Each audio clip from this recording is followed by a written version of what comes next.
आप सबन को राधे राधे। तो मेरे ठेठ देहाती चैनल में आप सभी का स्वागत है। तो बहुत सारे लोग ऐसे होते हैं जो कि पूजा पाठ और भक्ति दोनों को ही एक ही समझते हैं, लेकिन पूजा पाठ और भक्ति में बहुत ज़्यादा फर्क होता है। जो हम अपने घर की सुख समृद्धि के लिए, शांति के लिए पूजा पाठ करते हैं या कुछ प्रतिष्ठान करते हैं, त्योहार मनाते हैं, पर्व मनाते हैं, तो उसको पूजा पाठ कहते हैं। लेकिन उसके अलावा यदि कोई गरीबों की सेवा करते हैं, और या फिर कोई शिक्षक ऐसे होते हैं जो गरीब बच्चे फीस नहीं दे सकते उनको पढ़ाते हैं, या फिर कोई डॉक्टर होते हैं जो कि गरीब मरीज होते हैं, पैसे नहीं दे सकते, उनको कोई गंभीर बीमारी होती है उसका इलाज कराते हैं, या फिर कई लोग ऐसे भी होते हैं स्वयंसेवी संस्थाएं जो कि गरीबों की, बीमारों की बहुत ज़्यादा मदद करते हैं। तो वो भी एक तरह की भक्ति होती है, क्योंकि ये भक्ति इसलिए होती है क्योंकि ये भी सेवा के जरिए किसी न किसी तरह भगवान के पास पहुंचती है। उनकी जो सेवा होती है तो वो भी भक्ति के ही अंतर्गत आती है। और जब एक भक्त भक्ति करता है, अपने इष्ट में खो जाता है, तो सांसारिक सुखों भोगों का वो धीरे धीरे त्याग करने लगता है, और जो रिश्ते नाते हैं धीरे धीरे उससे दूर होते चले जाते हैं, और जो संसार के सुख वैभव होते हैं उसको बिल्कुल भी नहीं अच्छे लगते हैं। और फिर लोग कहने लगते हैं कि अरे ये तो भगवान का भगत होता फिर रहा है, या फिर ये पागल हो गया है, इसको तो कोई होश नहीं है, पता नहीं क्या करेगा। तो इसको ईश्वर की असली वाली भक्ति कहते हैं। तो कुछ मैया ऐसी होती हैं कि वो चाहती हैं कि हम अपने लाला को घर पे रखें, और हम नन्हे से लड्डू गोपाल को घर पर लेकर के आएँ और उनकी सेवा करें। तो उसके लिए वो अधीर हो उठती हैं, सोचती रहती हैं कि मैं ऐसा कौन सा जतन करूं कि मैं लड्डू गोपाल को घर पर लेकर आ जाऊं और उनकी सेवा करूं, क्योंकि लड्डू गोपाल की सेवा करना बहुत ज़्यादा मुश्किल का काम है। ये जरूरी नहीं है कि हम पैसों से या धन से समर्थ है तभी हम लड्डू गोपाल की सेवा कर सकते। लड्डू गोपाल की सेवा के लिए पूर्ण भक्ति चाहिए, भाव चाहिए। तो लड्डू गोपाल की सेवा किस तरह से करें, किन नियमों का पालन करें, तो चलिए आज हम यही जानते हैं। आज तो लड्डू गोपाल जी को घर में लाने से पहले हमको सबसे पहले ये समझना होगा कि हम उनकी सेवा में समर्थ हैं कि नहीं, क्योंकि लड्डू गोपाल की सेवा करना बहुत ही मुश्किल का काम है। क्योंकि लड्डू गोपाल 1 साल से भी छोटे नन्हे मुन्ने से होते हैं। तो कभी तो वो मुख में माखन लिपटाए, हाथ में मटकी लिए इधर उधर सारे घर में डोलते रहते हैं, तो लगता है कि जैसे साक्षात लड्डू गोपाल हमारे सामने डोल रहे हैं। और या फिर वो दोनों हाथों को अपने मुंह पर लगाए रहते हैं, माखन में, मिट्टी में छपाए हुए रहते हैं, या फिर बांसुरी छोटी सी लेकर के छोटे से लड्डू गोपाल बांसुरी बजाते रहते। तो उनकी ये जो अद्भुत लीलाएं होती हैं ये भक्तों को अपनी ओर आकर्षित करती हैं। और जो भी मैया होती है ना, वो ये सोचती है कि हम जल्दी से जल्दी लड्डू गोपाल को अपने घर में लेकर के आ जाए। तो यदि जब भी हम लड्डू गोपाल को घर में लेकर के आते तो सबसे पहले हमको ये सोचना चाहिए कि ये भगवान है, ये तीनों लोगों के स्वामी हैं। तो उनकी भक्ति करने के पहले हमको पूजा पाठ का, स्वच्छता का बहुत ज़्यादा ध्यान रखना होगा। तो जब भी हमारे नन्हे मुन्ने से लड्डू गोपाल किसी मैया के घर में जाना चाहते हैं, उनकी सेवा लेना चाहते हैं ना, तो वो मैया को खूब ही नाच नचाते हैं, एकदम परेशान करके रख देते हैं। सुबह से शाम तक, रात दिन, हर वक्त मैया की आंखों के आगे एक नन्हा सा बालक दिखता रहता है, और मैया एकदम अधीर हो उठती है कि मैं जल्दी से लड्डू गोपाल को लेकर के आऊँ और उनकी सेवा करूँ। तो जब हम लड्डू गोपाल को घर पर ले आते हैं तो 1 वर्ष के भीतर उनकी प्राण प्रतिष्ठा हो जाती है, वो हमारे घर में रहने लगते। तो ज़्यादा से ज़्यादा कोशिश यही करनी चाहिए कि लड्डू गोपाल जी की सेवा घर में रहकर ही करनी चाहिए। तो लड्डू गोपाल की सेवा एकदम नन्हे बच्चों की तरह करनी होती है। बहुत ज़्यादा नखरे भी करते हैं, बहुत जल्दी गुस्सा भी हो जाते हैं। तो जब भी लड्डू गोपाल जी को सुबह उठाएं तो गर्मियों में ठंडे पानी से स्नान कराएं, और सर्दियों में उनको हल्के गुनगुने पानी से, हल्के गुनगुने जल से स्नान कराएं। लेकिन लड्डू गोपाल जी को स्नान प्रतिदिन ही कराना चाहिए, क्योंकि जिस तरह से हमको अपनी स्वच्छता का ध्यान रखना चाहिए, तो हमने जो लड्डू गोपाल को अपने घर पर रख रखा है तो उनकी भी इसी तरह से सेवा, स्वच्छता का हमको ध्यान रखना पड़ेगा।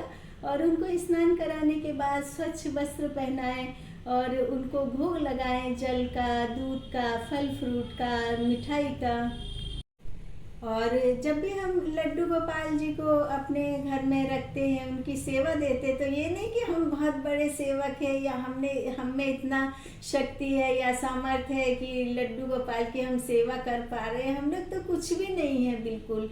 लेकिन लड्डू गोपाल हमको इस काबिल समझते हैं कि वो चाहते हैं कि हम उनको सेवा दे सके, तब वो हमारे घर में आते। तो हमको ये समझना चाहिए कि हम बहुत ज़्यादा भाग्यवान हैं कि हम लड्डू गोपाल जी की सेवा कर रहे हैं। मालूम नहीं कौन से जन्म के हमारे पुण्य कर्मों का फल है। और जो भी लोग लड्डू गोपाल जी की सेवा करते हैं, भगवान की सेवा करते, भक्ति करते, तो आप ये सोच लीजिए कि यह उनके कई जन्मों के पुण्य का फल होता है।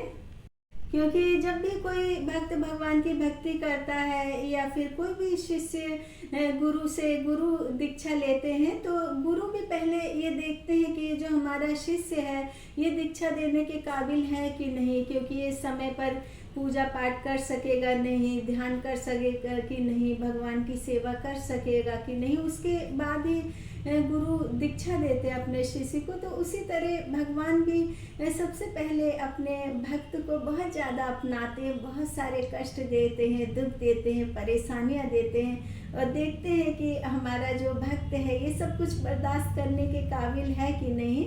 और यदि भक्त ये सब कुछ बर्दाश्त नहीं करता है, तो भगवान कहते तुझे तो बहुत सारा सुख वैभव चाहिए, पैसा चाहिए, तो जा, तुझे वही सब कुछ मिलेगा, अब तुझे हमारी भक्ति की क्या ज़रूरत है।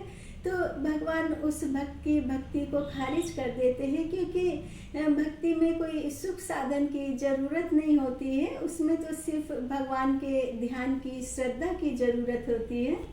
क्योंकि इस समाज में सुख साधन, वैभव, मान सम्मान ये तो कुछ कुछ को मिल सकता है, लेकिन ये जो भगवान की भक्ति होती है ये सिर्फ कुछ लोगों को ही मिल सकती है, जिन्होंने किसी जन्म में बहुत ज़्यादा पुण्य कर्म किए हों, बहुत ज़्यादा धर्म कर्म किए हों, उनको ही भगवान की भक्ति प्राप्त हो सकती है।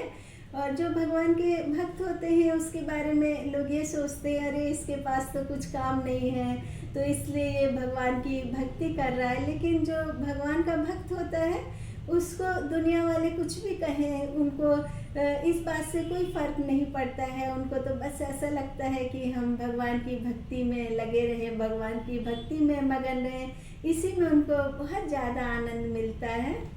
तो घर में जब भी हम लड्डू गोपाल को लेकर के आते हैं, तो सबसे पहले लड्डू गोपाल की प्राण प्रतिष्ठा करनी चाहिए, उनका स्वागत करना चाहिए, उनकी आरती करना चाहिए। और जिस तरह से छोटे बच्चे घर में आते हैं तो बहुत हम लोग खुशियाँ मनाते हैं, पर्व मनाते हैं, तो हमारे लड्डू गोपाल, हमारे नन्हे मुन्ने से घर के राजा भगवान आते हैं, तो हमको इसी तरह से उत्साह से, पर्व से उनका आगमन करना चाहिए।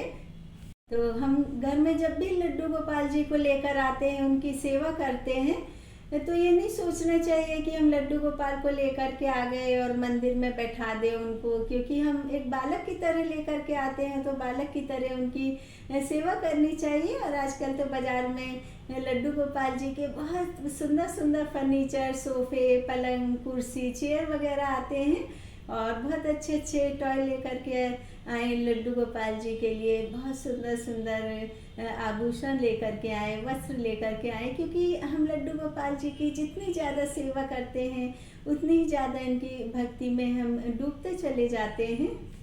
लेकिन जब भी हम मंदिर में दीपक जलाते हैं, तो उस वक्त लड्डू गोपाल जी का बहुत ज़्यादा ख्याल रखना चाहिए। यदि आपने मंदिर में लड्डू गोपाल जी रखे हैं तो उनको दीपक से बहुत दूर रखना चाहिए। और मंदिर में जब भी हम लड्डू गोपाल जी को रखते हैं ना, तो उनको बहुत सिंपल सी वेशभूषा धारण करानी चाहिए, निक्कर, शर्ट वगैरह, और कोई उनको आभूषण नहीं पहनाने चाहिए। और ये नहीं कि हम सारा दिन मंदिर में ही लड्डू गोपाल जी को बैठा करके रखें। हमारे घर में यदि गार्डन एरिया है, कोई भी खुला स्पेस है, वहाँ पर लड्डू गोपाल जी को थोड़ा बहुत घुमाते रहना चाहिए, और सारा दिन उनको कुछ ना कुछ थोड़ा बहुत भोग लगाते रहना चाहिए, क्योंकि लड्डू गोपाल जी बहुत ज़्यादा नन्हे मुन्ने होते हैं और उनको थोड़ी थोड़ी देर में भूख लगती रहती है। तो लड्डू गोपाल जी की यदि हम सेवा करने में समर्थ है ना, तभी हमको लड्डू गोपाल जी को अपने घर में लेकर के आना चाहिए। और लड्डू गोपाल जी को बाहर कहीं भूल कर भी नहीं ले जाना चाहिए, क्योंकि हम जब लड्डू गोपाल जी को घर में लेकर के आ जाते हैं तो फिर उनको घर में ही रखना चाहिए, क्योंकि इनके लिए पूरी स्वच्छता का ध्यान रखना पड़ता है। और हम बाहर कहीं ले जाते हैं, यदि हम कहीं पर भोजन करते हैं, इधर उधर घूमते हैं, तो कोई ज़रूरी नहीं कि दूसरों के भी हाथ या फिर वस्त्र उतने ज़्यादा ही स्वच्छ हो जितना कि हम अपना और लड्डू गोपाल जी की स्वच्छता का ध्यान रखते हैं। तो आप कहीं भी बाहर जाते हैं तो या तो लड्डू गोपाल जी की सेवा आपके घर के कोई और सदस्य करे, यदि कोई घर में सदस्य नहीं है तो लड्डू गोपाल जी के पास में जल रख जाए, उसमें तुलसी का पत्ता रख करके और फिर ड्राई फ्रूट वगैरह रख दें और उनसे प्रार्थना करके जाएं कि प्रभु हमको माफ़ करना, थोड़ा ज़रूरी काम आ गया है, हम जा रहे हैं और हम लौट करके वापस फिर से आपकी सेवा करेंगे। क्योंकि जब भी लड्डू गोपाल की हम सेवा करते हैं और हमारे अंदर एक मैया का रूप आ जाता है कि हम लड्डू गोपाल की सेवा कर रहे हैं, तो वो भी हमको मैया की तरह मानने लगते हैं। और यदि हम वो सेवा किसी और को दे देते हैं ना, तो फिर भगवान जी को लगता है कि हम उनकी सेवा के काबिल नहीं हैं। फिर दोबारा से यदि हम उस सेवा को प्राप्त करना चाहते हैं तो हमको फिर वो सेवा प्राप्त नहीं हो पाती है। इसलिए कहा जाता है कि जब भी लड्डू गोपाल जी की सेवा लें और या फिर हम अपने घर में लड्डू जी गोपाल जी को रखना चाहें तो उसके पहले हमको पूरे नियमों का पालन करना चाहिए, सोचना चाहिए कि हम उनकी सेवा पूरे नियम से कर सकेंगे कि नहीं, तभी लड्डू गोपाल जी को अपने घर पर सेवा के लिए लाना चाहिए। तो आप भी चाहते हैं कि आप लड्डू गोपाल जी को अपने घर पर लेकर के आए और पुत्र की तरह उनकी सेवा करें, तो आप खुशी से लड्डू गोपाल जी को घर में लेकर के आएँ, लेकिन कुछ नियमों का पालन अवश्य करें। राधे राधे। हरे राम राम राम हरे हरे, हरे कृष्ण कृष्ण कृष्ण हरे हरे। राधे राधे।